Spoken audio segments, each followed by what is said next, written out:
warahmatullahi wabarakatuh.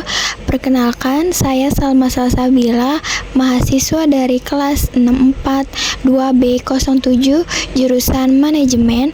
Pada mata kuliah Bahasa Indonesia kali ini, saya akan menyampaikan isi artikel yang membahas tentang peran pendidikan anti korupsi dalam mencegah korupsi di sektor publik Indonesia. Materi ini penting untuk kita pahami karena pendidikan anti korupsi menjadi salah satu kunci dalam membangun integritas dan tata kelola pemerintahan yang bersih. Pada slide ini terdapat 2 poin utama anti korupsi. Dijelaskan bahwa anti korupsi merupakan semua tindakan yang melawan, memberantas, menentang, dan mencegah korupsi. Ini menekankan perlunya aksi nyata untuk tidak hanya menolak, tapi juga aktif dalam menyampaikan dan mengurangi praktik-praktik korupsi di berbagai bidang kehidupan. Pendidikan anti korupsi. Pada bagian ini dijelaskan bahwa pendidikan anti korupsi adalah upaya memberikan pemahaman serta penanaman nilai-nilai anti korupsi kepada peserta didik agar mereka berperilaku anti korupsi. Artinya, pendidikan ini berfungsi untuk membentuk karakter dan moral generasi muda supaya tidak terjerumus dalam tindakan korupsi. Selanjutnya, membahas tentang pentingnya pendidikan anti korupsi, khususnya mengenai peran pendidikan dalam upaya pemberantasan korupsi. Terdapat 2 poin utama yang dijelaskan sebagai syarat agar peran mahasiswa dapat maksimal dalam memerangi korupsi, bahwa peran serta mahasiswa baru akan maksimal jika mereka melakukan 2 hal berikut: memahami pengetahuan tentang korupsi dan upaya pemberantasannya. Mahasiswa perlu mengetahui apa itu korupsi, bagaimana dampaknya, serta cara-cara pemberantasannya agar bisa menentukan sikap yang benar dan tidak mudah terjebak dalam praktik korupsi. Menerapkan nilai-nilai anti korupsi dalam dirinya. Pengetahuan saja tidak cukup, mahasiswa juga harus menginternalisasi dan mempraktikkan nilai-nilai kejujuran, transparansi, dan tanggung jawab dalam kehidupan sehari-hari, sehingga mahasiswa teladan bagi lingkungan sekitarnya. Selanjutnya, ada beberapa dampak. Yang pertama, ada dampak ekonomi.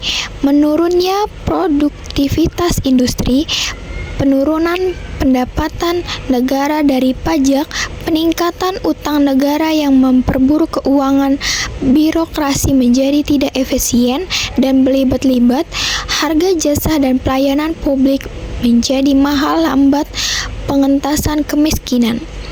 Yang kedua, ada dampak sosial dan politik.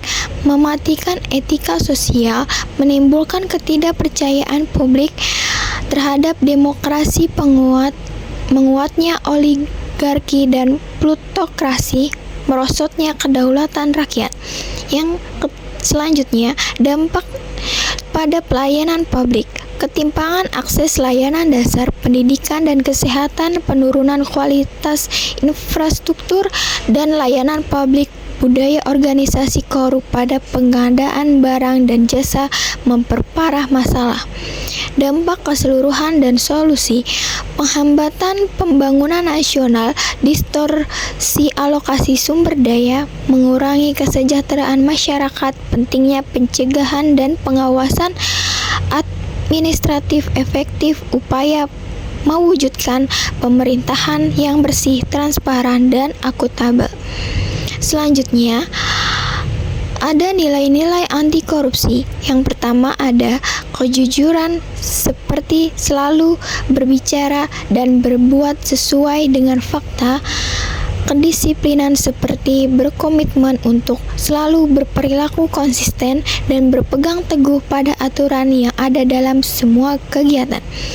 Tanggung jawab, seperti selalu menyelesaikan pekerjaan atau tugas-tugas secara tuntas dengan hasil terbaik.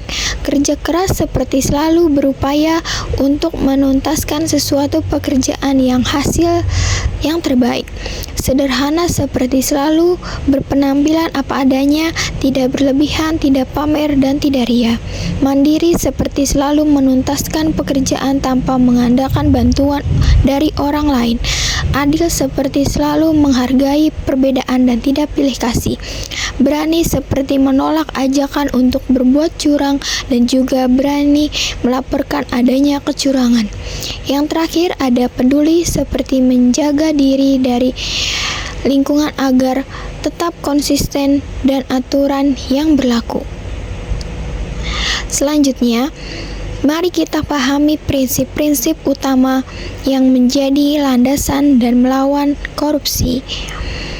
Ada 5 prinsip penting yang harus dijalankan, yaitu akuntabilitas, yakni keterbukaan dan tanggung jawab atas semua tindakan yang diambil, transparansi dengan menerapkan keterbukaan agar segala proses dan keputusan dapat diawasi, kewajaran memastikan semua kebijakan dan tindakan dilakukan secara adil dan proporsional, kebijakan yang jelas dan tegas sebagai pedoman pelaksanaan kegiatan, kontrol kebijakan yaitu pengawasan ketat terhadap pelaksanaan kebijakan agar tidak terjadi penyalahgunaan kekuasaan. Kelima prinsip ini harus menjadi pilar dalam membangun budaya anti korupsi di lingkungan kita.